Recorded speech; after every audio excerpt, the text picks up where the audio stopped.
बिस्मिल्लाहिर्रहमानिर्रहीम। Dear students, आज का जो टॉपिक है that is about the RLC series circuit. RLC series circuit is also called an acceptor circuit, where RLC parallel circuit it is called reject circuit. Why it is called acceptor circuit? Because in this case you will get maximum value of current, impedance become minimum and the current become maximum, while in case of RLC parallel circuit you get a maximum impedance and minimum current. That is why it is called acceptor circuit. Now from the figure you see that a circuit is consisted of an inductance, resistance and capacitance that is being attached, or in the circuit you also see the AC source. Also we know that in case of sinusoidal waves, the electromotive force EM is given by EM sin omega t, while E is the instantaneous value and EM is the maximum value of voltage, omega is the angular frequency in this case. Applying loop rule to the circuit, what loop rule states? Loop rule states that sigma V is equal to 0. Means if you start from a point and you go around the loop, then the sum of the potential difference will be equal to 0. The sum of the potential difference will be equal to 0. This is what is the statement of loop rule. So according to the loop rule, you see that electromotive force in this case is equal to potential across L, potential across C, potential drop across R, E is equal to L di by dt plus IR plus Q by C. Q by C in case of capacitance, you see IR the drop in case of resistance, and this is the drop in case of inductance L di by dt. It means that its total sum of the voltage drop that is equal to E, and if you see this, suppose 12 volt, this will be equal to 12 volt, 12 minus 12 will equal to 0, so sigma V is equal to 0 according to the loop rule. So putting the value of E here, EM sin omega t, this is equal to L di by dt plus IR plus Q by C. But from the circuit again you see the current is given by I is equal to Im sin omega t minus phi. Im is the maximum current, I is the instantaneous current, omega is again the angular frequency, and phi is the phase angle, or it is the phase difference in this case. In case of you see charge is Q is equal to I integral I dt, I is equal to dq by dt, I is equal to yani di is equal to dq divided by dt, or dq is equal to di dt, or you can say that in this case the charge will be equal to I dt. Putting the value of I here, that is Im sin omega t minus phi into dt. If you integrate it, that will give the value minus Im divided by omega cos omega t minus phi. This will give you the value of Q in this case. So putting value in equation 1, this is suppose in equation 1, this is in equation 1, suppose Em sin omega t is equal to L d by dt. I की value जो है आपके पास Im sin omega t minus 5 है, plus R I has again the value Im sin omega t minus 5 and plus Q by C, और आपके पास जो इसकी जो वैल्यू है, यानी अगर आप Q की वैल्यू इसमें पुट करें तो आपके पास आ जाएगा इसी केस में minus Im divided by omega cos omega t minus 5. That will be the value. Okay, so Em sin omega t, this will be equal to इसकी अगर आप वो ले लें, डेरिवेटिव ले लें, तो ये omega L I M cos omega T minus 5 plus R I M sine omega T minus 5 and minus I M divide by omega cos omega T minus 5 आपके पास आ जाएगा। या आप इसको इस शक्ल में भी लिख सकते हैं कि E M sine omega T is equal to R I M sine omega T minus 5 plus I M जो है यहाँ से और यहाँ से कॉमन लिया गया है, तो गोया आपके पास ये इधर इसके साथ सी होगा।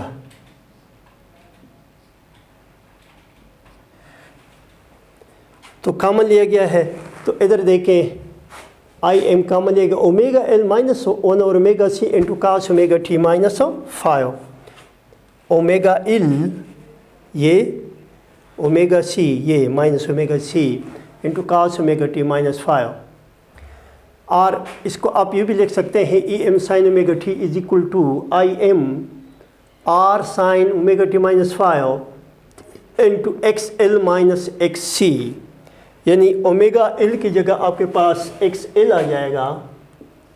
यानी आपके पास जो है ये रिएक्टिव वो है इम्पीडेंस है in case of an inductor, जिसको इंडक्टिव रिएक्टेंस कहते हैं, और इसको कहते हैं कैपेसिटिव रिएक्टेंस। इंडक्टिव रिएक्टेंस जो है वो एक्स एल आपके पास ओमेगा एल के बराबर है, जबकि कैपेसिटिव रिएक्टेंस आपके पास 1 और ओमेगा सी के बराबर है। Inductive reactance opposition offered by the inductor to flow of current, inductive reactance, और inductive capacitive reactance opposition offered by the capacitor to the flow of current. तो इससे मुराद ये है कि आपके पास एक्स एल के बराबर है, ये एक्स सी के बराबर है, तो एक्स एल माइनस एक्स सी कास ओमेगा टी माइनस 5। अब इस इक्वेशन को सॉल्व करने के लिए let us say R is equal to A cos 5 और X L minus X C is equal to A sine 5। तो इनको स्क्वायर करें और जमा करें तो ये आ जाएगा R square plus X L minus X C whole square is equal to A square. इसको जमा किया है और फिर इसके स्क्वायर लिया है, और ये आ जाएगा A square is equal to under root R square plus X L minus X C whole square, और A is equal to again R square plus X L omega L है और एक्स सी minus 1 और omega सी है whole square.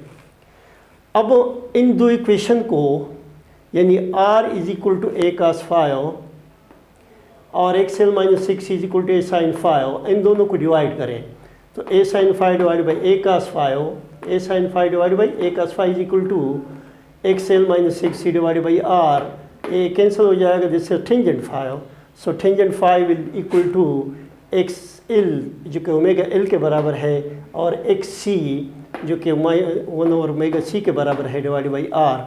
तो इससे आप phase angle मालूम कर सकते हैं कि 5 is equal to tangent inverse omega L minus 1 और omega C divide by R. तो अब अगर ये वैल्यू आप जो है putting A R is equal to A cos 5 X L minus 6 is equal to sine 5 इसमें पुट कर दें तो आपके पास ये क्वेश्चन जो E M sine omega T ये आ जाएगा ए आई एम, ए को कॉमन लिया गया है कास 5 और sine omega T minus 5 sine 5, और ये आपके पास गोया एक किस्म की साइन अल्फा प्लस बीटा है, sine alpha cos beta plus cos alpha sine beta. तो गोया ये क्वेश्चन जो है आपके पास इसके बराबर है, ये अल्फा हुआ और ये क्या हुआ बीटा हुआ, अगर इसको खोलें तो आपके पास ये क्वेश्चन आ जाएगा ये। तो ये आप इसको यूँ भी लिख सकते हैं कि I M sine omega T ये कैंसिल हो जाएगा, E M is equal to A I M और I M is equal to E M divide by A, E M divided by A का जो है आपके पास वैल्यू अगर वहाँ देखें तो R square plus omega L minus 1 और ओमेगा सी होल स्क्वायर इसके बराबर है।